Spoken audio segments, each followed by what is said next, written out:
Whenever we have new way of communicating, like when Zoom became popular, or when we have new social media platform coming out, question always comes up: is it discoverable? And there's always lots of different articles, posts about it, people discussing, is it discoverable? Can you get this data? And in this video, what I want to do is talk about different media types and ways of people communicate more in general, so that next time we have new social media that's going to come up, or a new way that people communicate to each other, well, we're not going to need all those articles.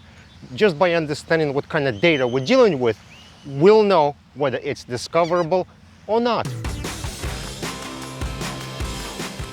Now, if you want a short version of this video, the answer is either yes or most likely yes. Answer is never no. Unless you went and whispered something on someone's ear, it could be discoverable. How? That's what we're talking about. So first data type we need to address is company-managed chat system or some kind of communication system. Example would be Teams or Slack. And generally speaking, everything that happens there is discoverable. Answer is absolutely yes. Anything you post, anything you type is saved. If you delete something, it doesn't get deleted, it just gets flagged for deletion. So if you delete a message that you regret you sent, you actually just put in a flag next to it, because someone's going to look at all the deleted messages later and find it. So anything you post or type in that platform is discoverable, yes, saved forever. Now the question usually comes up is, well, what about video? What about all these meetings we're having? And the information about those meetings, such as when meeting happened, of course, is saved as well. But as these meetings get more and more advanced, there is more and more metadata gets stored about those meetings. So for example, on Teams, you could have information about attendees, who joined the meeting, what time they joined. Fun thing that happened to me is I hosted a half-an-hour meeting, but then on the attendance report, I noticed that one of the employees was on the meeting for an hour. So I look at it like, that's kind of weird. And what I realized is, person joined the meeting, turned the camera off, and walked away.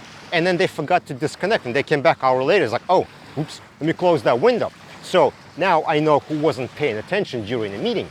Okay, well, what about the videos themselves? If we're in a video meeting, is that video being saved somewhere? And generally, no. Those videos are not recorded. However, somebody could turn on recording and save a video. Most attendees will get notification that the meeting is being recorded, but there are ways of recording the meeting, such as using OBS software, so that no one knows it is being recorded. That's why even though video content of a meeting isn't saved or stored somewhere, the answer is still maybe, because someone could still be capturing screen and audio of that meeting and saving it somewhere, even though no one knows about it. One of the new technologies is closed captioning. So when you have a video meeting, what people say could be captioned and displayed for people. And that information could potentially be saved somewhere.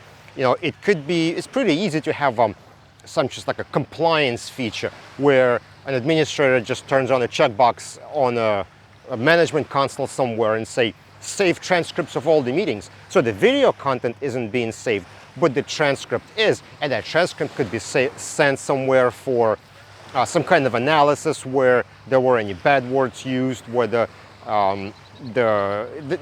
things that were said are very negative or positive, and so on. So more and more information is being saved, and in fact, we should assume anytime you have a video meeting that's company controlled, it could be recorded. Okay, well, what about something that's personal? Like if you have a personal Zoom account or WhatsApp or something like that. Is that discoverable? Well, again, it's either yes or maybe. Why is it yes? Well, someone can collect data from the phone, they can download all the messages, but of course you ask, well, what about those self-deleting messages?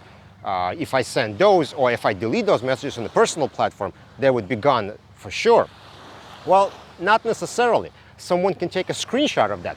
So for example, you send a harassing message to somebody, and then you decide like you regret that you sent it, and a few hours you go back and you delete those. Well, the person who received them, they felt offended, and they could have taken a screenshot of that.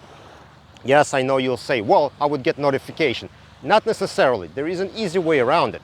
So if you have a self-deleting message and you want to take a screenshot of it so the other person doesn't get notified, all you do is swipe down, put the phone in the airplane mode, take the screenshot, swipe up, uninstall the app, turn the airplane mode off, reinstall the app, continue conversation like nothing happened. I've done it, I've tested it, it works, and the person did not know I took a screenshot of that. And as far as video, of course, you're in the same situation. Somebody could be recording it. Someone could have another phone off to the side and just recording it, or using screen capture.